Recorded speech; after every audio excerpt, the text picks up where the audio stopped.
Bonjour à tous, bonjour, bienvenue de retour ici au détachement R 181 pour la suite de nos conférences, suite et fin pour cette première journée de conférence du forum Aeroplace. J'ai le plaisir d'accueillir avec moi à mes côtés Willy Etev, donc directeur du développement et de la relation client de l'aéroport Roland-Garros, avec qui on va évoquer tout le travail qui a été fait par la structure aéroportuaire, la plateforme aéroportuaire de la Réunion, pour diversifier ses revenus. Et c'est une démarche qui a pris tout son sens, on le sait, avec la crise sanitaire. Voilà, mais Willy Etev, bonjour et bienvenue. Merci d'avoir accepté notre invitation. Bonjour Guillaume. Comment ça se passe concrètement quand on se lance dans cette démarche? Par quoi on commence? On commence déjà par faire un état des lieux. Un état des lieux, on discute avec les opérateurs qui soient des collectivités, mais également les partenaires économiques privés. Peut-être juste une correction, enfin, sur la partie développement économique, le chantier est lancé, mais il reste encore beaucoup de choses à réaliser et c'est le sens du schéma de composition générale qui a été validé par la direction du transport aérien au mois de juin 2021 et qui nous donne une prospective, donc des visions sur 2025, 2030 et 2040. Voilà, et que je vous propose de vous présenter aujourd'hui. Très bien, mais allez-y, vous avez toute notre attention. Merci Guillaume. Alors, pour commencer, peut-être une mise en perspective qui est importante, qui est une mise en perspective qui est économique. Donc, je vais vous parler rapidement de chiffres. La plateforme aéroportuaire aujourd'hui, c'est plus d'une centaine d'entreprises qui opèrent sur Roland-Garros, plus de 3000 emplois directs qui sont générés. Et plus globalement, c'est plus de 18 000 emplois indirects et induits sur la plateforme. Et on pense notamment au secteur touristique. Donc, la place, l'importance de l'aéroport et plus globalement des acteurs de la plateforme est prépondérante dans le développement économique de la Réunion. Le secteur aéroportuaire, c'est plus de 800 millions d'euros de PIB. Donc c'est une étude qu'on a menée en 2018. Peut-être la chose la plus importante et intéressante pour le développement économique, c'est cette mise en perspective.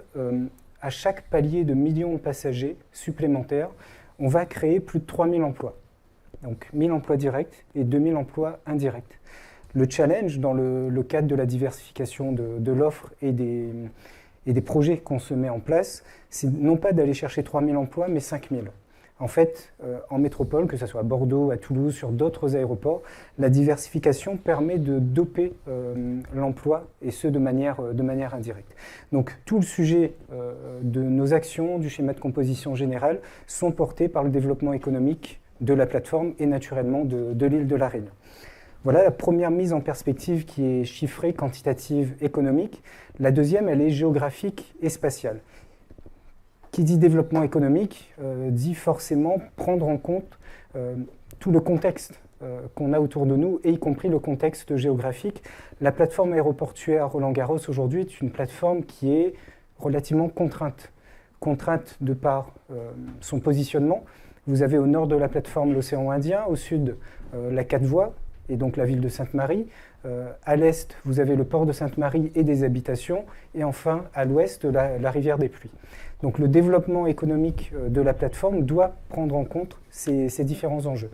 Donc contrainte foncière ne veut pas dire arrêt des développements économiques. Au contraire, il faut aller chercher de la diversification et de l'optimisation des moyens à mettre en place.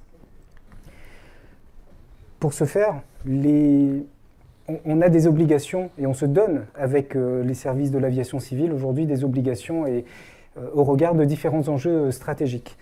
L'objectif du développement qu'on appelle extra-aéronautique, donc développer les activités économiques, permet d'amortir les fluctuations du trafic aérien. Guillaume en parlait tout à l'heure, en pleine période de crise Covid, on a vu que le trafic a fortement chuté.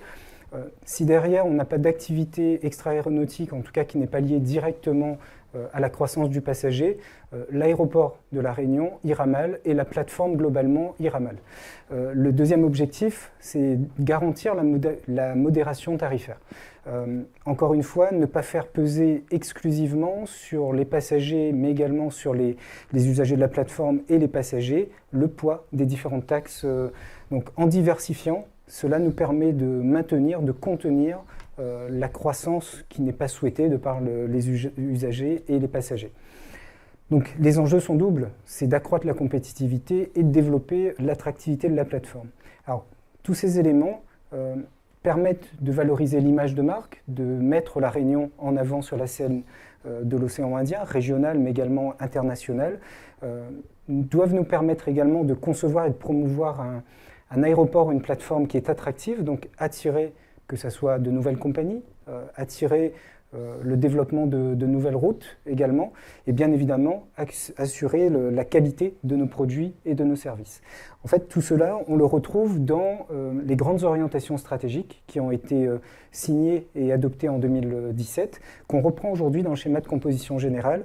Donc on a 3 grandes parties qui sont importantes. C'est une vision prospective de la plateforme.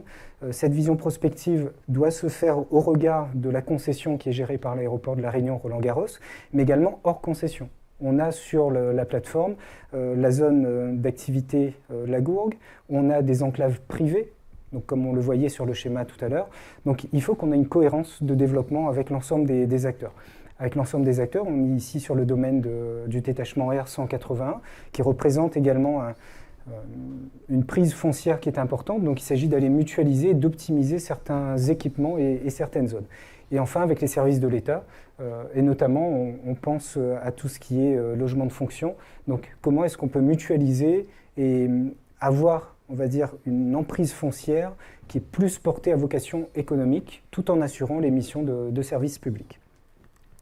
Donc, on connaît aujourd'hui l'aéroport de La Réunion Roland-Garros. Les premières phases de diversification, d'agrandissement de l'offre ont été mises en place depuis 2017 et bien en avant avec les nouveaux circuits passagers. Ça, c'est ce qu'on voit en règle générale. Donc, ce sont les projets à l'intérieur de l'aérogare, donc qui permettent la diversification. On est bien évidemment sur le développement extra-aéronautique, que ce soit côté ville ou côté piste.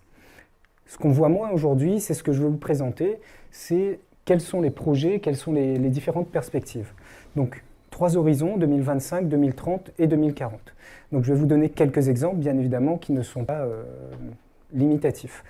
Le premier projet qui va être lancé par les partenaires de l'aéroport, et l'aéroport fait partie du consortium, donc c'est ce projet Kerval qui est à l'entrée de la plateforme aéroportuaire, qui consiste à un ensemble immobilier de bureaux, de commerces, de services, un hôtel également qui prendra place. Donc, de faire le lien, et là, on commence à partir vers cette notion d'Airport City. Donc, un certain nombre de services qui est proposé aux acteurs de la plateforme, mais également à tout un kidam qui passe dans les environs. Donc, on est là sur le développement de l'attractivité de la plateforme. 2025, c'est l'horizon mise en service ou l'horizon construction? Alors, on parle de 2025 sur les différents slides que je vais enchaîner. Donc, d'ici 2025, ça sera déjà mis en service. Le Kerval, en l'occurrence, les premiers travaux vont commencer au mois de février 2022 et la livraison est prévue en décembre 2023. Les premières livraisons donc phasées et ce jusqu'en juillet 2024. Voilà. On est sur un forum qui est animé par Aérotech Océan Indien, donc le campus des métiers et de formation, on y travaille avec l'association, l'objectif étant d'apporter cette plus-value sur la plateforme. Donc, initialement prévu un peu plus à l'est de la plateforme.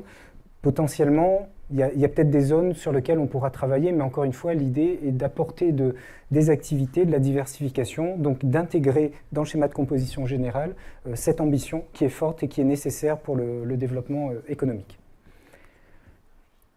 Autre projet, alors là, pour le coup, qui n'est pas sur la concession aéroportuaire, donc gérée par la région Réunion, c'est toute la zone d'activité Lagourgue. Une partie est déjà occupée aujourd'hui. Un appel à manifestation a eu lieu fin 2019. Des porteurs de projets ont été référencés en 2020. Donc les premiers travaux vont commencer pour cette zone-là. D'autres parties vont être également développées dans les mois et dans les années à venir. Et pour prendre l'exemple, on a aujourd'hui un projet d'hôtel, donc le Doubletree by Hilton, donc sur la concession de la région. Les premiers travaux ont été enclenchés il y a quelques semaines avec une livraison qui est prévue en 2023 pour pouvoir pourvoir à la plateforme d'un ensemble de dispositifs, donc les services hôteliers qui vont bien et qui manquent aujourd'hui sur la plateforme aéroportuaire, qui manquent dans le nord et dans l'est de l'île. Et pour terminer, sur cet horizon 2025, je parlais de logements de fonction tout à l'heure, donc des logements de fonction qui appartiennent à l'aéroport ou à l'aviation civile. Il s'agit, au fur et à mesure des années, de les intégrer dans la concession et de prendre cet espace et de le transformer en zone d'activité économique. Voilà. Donc ça se fera sur le long terme, prendra un peu de temps, mais en tout cas les premières démarches aujourd'hui sont engagées. Donc voilà un peu la vision sur 2025. Donc on commence à avoir une densification économique sur la plateforme, encore une fois, qui est nécessaire au regard des différents enjeux que j'ai cités tout à l'heure. 2030, nouveau coup d'accélérateur. Donc on est toujours dans le développement progressif des activités économiques et cette fois-ci, c'est plutôt vers la partie logistique et fret qu'on va se tourner.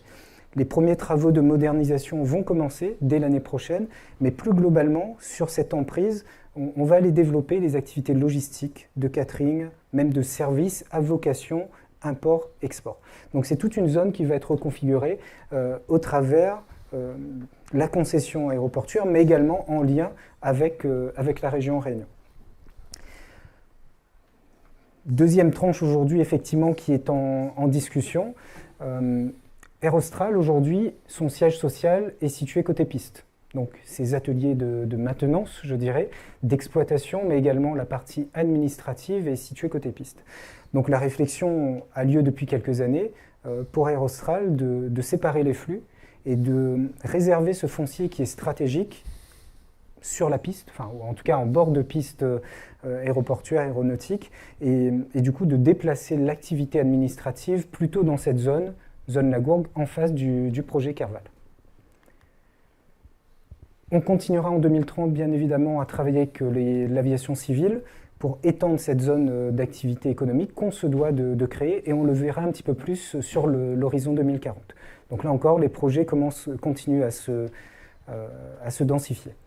Sur 2040, donc ce que je disais tout à l'heure, on a là, cette fois-ci, la perspective et l'enjeu et l'objectif qu'on se fixe, c'est-à-dire l'ensemble ou la quasi-totalité des logements de fonction. Bien évidemment, il faudra en garder quelques-uns pour des raisons de continuité de service, mais l'ensemble de ces zones-là, sous un périmètre de 10-15 ans, sera et devra être intégré à la concession aéroportuaire en vue d'un développement économique qu'il s'agit de travailler avec les acteurs, la région, la CINOR, la DEAL, mais globalement l'ensemble des acteurs économiques pour que cette zone garde une cohérence de développement économique.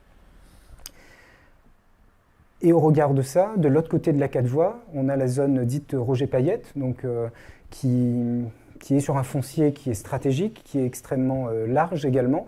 Donc il s'agira de construire la stratégie de développement foncier et économique en partenariat avec cet acteur, mais également la technopole, avec les acteurs qui sont à la mare. L'objectif, c'est de ne pas aller sur de la cannibalisation, mais de la stimulation et de faire en sorte que chacun puisse trouver son emplacement. Donc, une fois que j'ai dit tout ça, vous voyez que sur ce schéma, à horizon 2040, il ne reste plus beaucoup de place, plus beaucoup de foncier pour du développement économique. Donc il s'agit vraiment de travailler sur une perspective raisonnée. On pense souvent développement économique, mais le développement durable y est lié également. Il ne s'agit pas de mettre des activités pour combler du foncier qui aujourd'hui n'est pas occupé ou occupé sur différentes orientations. Il s'agit vraiment de construire un projet et de se projeter sur les différentes années. Et d'autant plus, et ce sera le mot de fin Guillaume, ce qu'il faut se mettre en perspective, c'est que bien évidemment, on a du développement économique sur la plateforme, mais le développement économique n'est qu'un des 4 grands enjeux, des grandes orientations stratégiques. Vous avez également les projets aéronautiques, les projets d'accessibilité terrestre et enfin les projets de développement durable. Et donc sur le schéma qu'on a, on voit que l'ensemble de la plateforme, à horizon 2040, est déjà bien contrainte. Donc l'optimisation et la rationalisation des enjeux et des activités est extrêmement importante et on lancera dès l'année prochaine, avec les acteurs publics mais également privés, cette réflexion sur cet horizon 2040 et commencer à bâtir la stratégie de développement. Aujourd'hui, sur cette partie diversification, développement économique, ça représente quelle part des revenus de l'aéroport et quel est l'objectif cible par rapport à cette part d'ici 2040 ? Alors, déjà pour bien comprendre, vous avez l'aéronautique et l'extra-aéronautique. Dans l'extra-aéronautique, vous avez tout ce qui est commerce, qu'on connaît au sein de l'aérogare. Vous avez les fonctions de stationnement, des parkings, les loueurs également. Vous avez location domaniale, immobilière, foncière. Donc on a également des bureaux. Donc tout cet ensemble aujourd'hui pèse pour une trentaine de pourcents dans le chiffre d'affaires de l'aéroport. L'objectif, c'est de dépasser les 40% sur un horizon qui est proche, un horizon de 2025. L'équilibre, à terme, serait, alors bien malin celui qui pourra prédire l'avenir, mais globalement, 50% de recettes aéronautiques et 50% de recettes extra-aéronautiques nous permettront de traverser plus facilement d'éventuelles crises intérieures ou extérieures. Donc c'est des objectifs qu'on se fixe dans le cadre de ces plans de développement. Et alors dans un forum comme celui-ci, on voit émerger beaucoup de projets, on a tout un foisonnement d'idées qui est intéressant et extrêmement stimulant. La question par rapport à tout ce que vous nous dites, c'est est-ce que l'aéroport Roland-Garros sera en capacité d'accueillir ces éventuels porteurs de projets qui se développeraient? On a parlé ce matin de dirigeables. Est-ce que la contrainte foncière en est une ou pas? Alors, on a une contrainte foncière. L'aéroport mettra les moyens pour accueillir les projets qui sont cohérents avec la plateforme. Il est évident que des activités de drone, par exemple, ne pourront pas se faire, hormis la formation, mais tout ce qui est essai, modélisation, maintenance, etc., seront plutôt sur d'autres plateformes. Parce qu'on a un trafic aujourd'hui qui ne permettra pas, par exemple, aux drones de partir. Parler de dirigeables, je pense qu'aujourd'hui, c'est compliqué sur cette plateforme-là. Donc, Aérotech a comme mission de développer la filière aéronautique française dans l'océan Indien. Et l'océan Indien, c'est Roland-Garros, c'est Pierrefonds et c'est Mayotte. Donc il s'agit de travailler de façon conjointe avec l'ensemble des acteurs et d'avoir cette cohérence, justement. Ne pas avoir deux activités qui vont être en concurrence entre Pierrefonds et Roland-Garros ou entre Roland-Garros et Mayotte. Et au contraire, de travailler sur une stratégie de spécialisation. Effectivement, le volume, le flux le plus important est aujourd'hui à Roland-Garros. On a des contraintes foncières, donc on se doit de choisir les activités qu'on souhaite implanter sur la plateforme en cohérence avec le développement aéronautique. Et j'imagine qu'Aérotech fait complètement partie de cette feuille de route que vous décriviez tout à l'heure, d'augmenter le nombre d'emplois créés par l'activité supplémentaire. Je pense que ça passe aussi par cette diversification-là. C'est exactement le sens des projets et des enjeux qu'on se donne. Enfin, je citais quelques chiffres, je vais les reprendre, mais 100 000 passagers supplémentaires, c'est 100 emplois directs et 200 indirects. C'est ce qu'on a constaté en 2018. Sur d'autres plateformes, 100 000 passagers supplémentaires, c'est 100 emplois directs et 400 indirects. Donc c'est bien ça l'enjeu du développement et le travail qu'on a avec Aérotech et l'ensemble des partenaires, c'est d'aller chercher ces emplois indirects qui sont spécialisés, qui ne sont pas automatiquement et directement liés au trafic passager. Voilà. Très bien. Il y aura peut-être des questions dans l'assistance, s'il y en a qui souhaitent poser des questions à Willy. Je pense que tu as été très clair. Alors j'ai une question qui est tombée sur notre outil, notre plateforme web. Alors, j'imagine que ça concerne un peu moins l'activité économique. C'est le blocage des compagnies étrangères. C'est Maël qui nous demande. Le blocage des compagnies étrangères n'est plus de mise comme on a pu le voir ou le croire. Voilà, je ne sais pas à quelle compagnie étrangère on fait référence. Peut-être une question qu'il faut poser à la DSAC. Je ne sais pas exactement non plus de quelle compagnie cet internaute fait part. Ceci étant, il n'y a pas de blocage de compagnie en tant que tel. Il y a des accords de trafic qui sont donnés entre pays. Donc les compagnies doivent se tenir au sujet avec leur État, tout simplement. Ouais. Si effectivement des accords de trafic ne sont pas donnés, les compagnies ne pourront pas opérer sur la liaison de La Réunion. Mais je sais qu'il y a un gros travail de l'aviation civile qui est opéré pour permettre cette diversification, mais tout en étant encore une fois raisonné dans son développement. Le ciel de La Réunion ne peut pas être ouvert à toutes les compagnies du monde entier.